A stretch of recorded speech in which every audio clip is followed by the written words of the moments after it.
یہ جو بھی تھے ابو جہل اور اس کے ساتھی، بھائی فلاں صورت تو میری ہے، وہ تمہیں لے جاؤں گا، وہ فلاں صورت جو محمد کہتا ہے وہ تم لے جانا، وغیرہ وغیرہ، آپس میں وہ تقسیم کرتے تھے ہنسی مذاق میں۔ تو اس حوالے سے انہوں نے قرآن کو بوٹیاں بنا کر اپنے اندر تقسیم کرنا شروع کر دیا ہے۔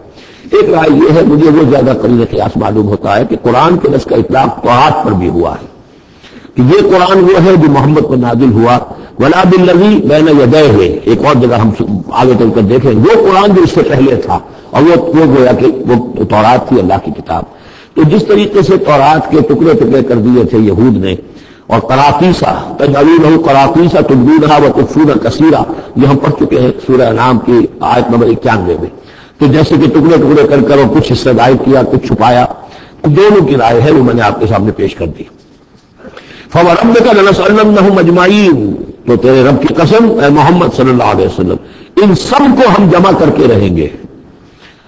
اما نسألنهم اجمعین، ہم ان سے پوچھ کر رہیں گے، یہ لفظ وہی آ گیا ہے فَلَنَسْأَلَنَّ الَّذِينَ أُرْسِلَ إِلَيْهِمْ وَلَنَسْأَلَنَّ الْمُرْسَلِينَ، یہ جو سورہ اعراف کی آیت نمبر 6 تھی، ہم لازماً پوچھ کر رہیں گے ان سے بھی جن کی طرف رسولوں کو بھیجا گیا، اور ان سے بھی کہ جن کو رسول بنا کر بھیجا گیا۔ فَوَرَبِّكَ لَنَسْأَلَنَّهُمْ أَجْمَعِينَ، تو آپ کے رب کی قسم ہم ان سب سے پوچھ لیں گے، حساب کتاب لے لیں گے، یہ تھوڑے سے وقت کی بات ہے، آپ ذرا صبر کیجئے۔ اما کانوا یعملون، جو کچھ کہ یہ کر رہے تھے۔ فاصدع بما تؤمر، یہ ہے وہ آیت۔ اب ڈنکے کی چوٹ والے اعلان کریے جس چیز کا آپ کو حکم ہوا ہے۔ یہ جب حکم آیا حضور کو تو پھر آپ کوہ صفا پر کھڑے ہوئے، اور پھر آپ نے وہاں، اگرچہ ظاہر بات ہے کہ اس کا کوئی امکان نہیں تھا کہ آپ ننگے ہو جاتے، لیکن جو وہاں کا رواج تھا وہ یہ تھا، اگر کسی شخص کے پاس کوئی ایسی خبر آتی تھی کہ فلاں قبیلے کے لوگ ہیں آج رات ہمارے اوپر حملہ کریں گے، شبخون ماریں گے، اب کیسے لوگوں کو بتائیں؟ کوئی کمیونیکیشن ماس میڈیا تو ہے نہیں، کیسے خبر دیں، کیا کریں؟ تو وہ یہ کرتا تھا کہ وہ شخص کپڑے اتار کے معذرات برہنہ ہو کر کسی اونچی جگہ کھڑا ہو جاتا تھا، تاکہ ہر طرف سے لوگ دیکھ لیں کہ ایک ننگا آدمی کھڑا ہے۔ نذیر عریان کہتے تھے اسے، ننگا خبردار کرنے والا۔ اب جہاں تک اس کی آواز آ رہی ہے آواز لگاتا تھا وا صباح، ہائے وہ صبح جو آنا چاہتی ہے، آیا چاہتی ہے، اس لیے کہ صبح کے وقت ہوتے تھے حملے، یہ جس کو آج کل آپ کہتے ہیں small hours of the morning, وہ بہت غفلت کا وقت ہوتا ہے آدمی کا، صبح رات کے 2-3 بجے جو ہے ٹھنڈی ٹھنڈی نیند آئی ہوتی ہے، اس وقت وہ آتے تھے، حملہ کرتے تھے، لوٹ مار کرتے تھے، قتل کرتے تھے اور بھاگ جاتے تھے۔ تو وا صباح، ہائے وہ صبح جو آیا چاہتی ہے۔ تو اب لوگ دوڑتے تھے کہ بھائی کہاں کی خبر آئی ہے، کون ہے، کون سا قبیلہ ہے، کس کے بارے میں اطلاع ہے، اطلاع صحیح ہے غلط ہے۔ تو یہ ان کا رواج تھا۔ تو حضور نے یہ کیا، صرف ایک چیز اس میں سے نکال دی، ننگے ہونے کا سوال نہیں تھا معاذ اللہ، لیکن آپ بھی کھڑے ہو گئے کوہ صفا پر، وا صباح کا نعرہ لگایا۔ اب لوگ آئے دوڑے، کوئی خبر دی ہے، محمد دینا چاہتے ہیں، کوئی بات ہے، بڑی اہم کوئی بات ہے۔ وہاں آپ نے پھر اپنی دعوت پیش کی۔ تو اسی مجمع میں پھر ابو لہب نے کہا تھا تبا لک لہذا جمعتنا، تمہارے لیے ہلاکت ہو، ہم اس کام کے لیے جمع کیا تھا، ہم اپنے بڑے بڑے اہم کاموں میں لگے ہوئے تھے۔ وہ مہاجن تھا کہ وہ مہاجنی سود اپنا لین دین کا حساب کر رہا ہوگا بیٹھا ہوا، میں وہ سب چھوڑ کر آیا ہوں کہ کوئی خاص اہم بات تم نے بتانی ہے، لیکن تم نے یہ کیا کیا؟ یہ ہے وہ واقعہ، اور اس سے معلوم ہو جاتا ہے کہ یہ سورہ مبارکہ جو ہے اسی دور کی، ابتدائی دور کی ہے۔ فاصدع بما تؤمر واعرض عن المشرکین، تو ڈنکے کی چوٹ کہیے اب جو کہ آپ کو حکم دیا گیا ہے، اور ان مشرکوں سے اعراض کی پرواہ نہ کیجیے ان کی۔ انا کفیناک المستہزئین، یہ جو استہزاء کرنے والے ہیں، تمسخر اڑانے والے ہیں، ہم آپ کی طرف سے ان کے لیے کافی ہوئے رہیں گے، ان کی کوئی مخالفت آپ کا کچھ بال بیکا نہیں کر سکے گی۔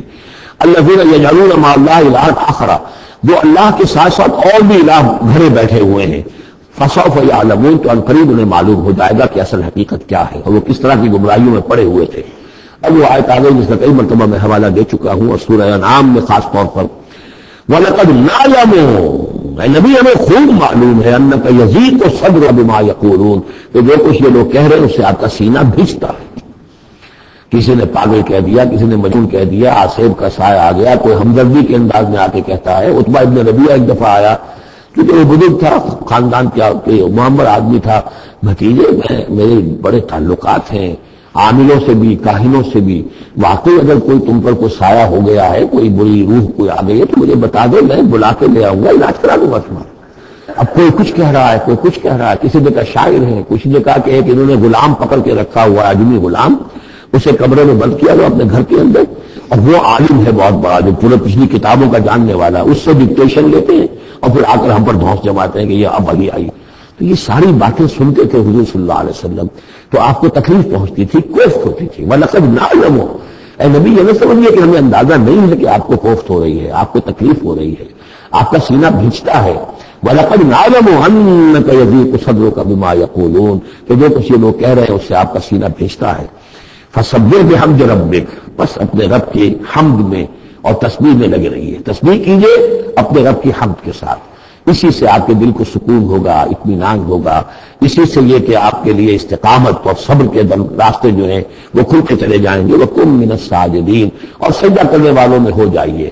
آپ سجدہ کیجئے، تسبیح کیجئے، حمد کیجئے اپنے رب کے ساتھ. تعلق مع اللہ ہے کہ جو ان تمام سختیوں کو آپ کے لیے آسان کر دے گا. جتنا اللہ سے اپنے اس قلبی اور ذہنی رشتے کو مضبوط سے مضبوط کر بنائیں گے اتنی ہی یہ تمام چیزیں جو ہے آپ پر ہلکی ہوتی چلی جائیں گی. وَاعْبُدْ رَبَّكَ حَتَّىٰ يَأْتِيَكَ الْيَقِينُ، اور اپنے رب کی بندگی میں پرستش میں لگے رہیے یہاں تک کہ وہ یقینی بات آ جائے. اور وہ یقینی بات کیا ہے؟ جو یقینی شے ہے، شدنی ہے، موت. یعنی یہ کہ تا دم آخر دم فارغ مباش، اندبی رہ میں تراش و میں خراش. آخری وقت تک اس بندگی میں اپنے لگے رہیے، جو بھی آخری موت جب تک آ جائے. یا موت سے مراد یہ بھی ہو سکتا ہے یقین سے، یقینی بات اللہ کی مدد آ جائے، اللہ کی طرف سے غلبہ حاصل ہو جائے اور اللہ تعالیٰ کی نصرت آ جائے، اللہ کا فیصلہ آ جائے. لیکن عام طور پر گمان یہی ہے کہ اس سے مراد موت ہے. وَاعْبُدْ رَبَّكَ حَتَّىٰ يَأْتِيَكَ الْيَقِينُ، اور اپنے رب کی بندگی اور پرستش میں لگے رہیے یہاں تک کہ وہ یقینی شے وقوع پذیر ہو جائے. بارک اللہ لی ولکم بالقرآن العظیم ونفعنی وإیاکم بالآیات والذکر الحکیم.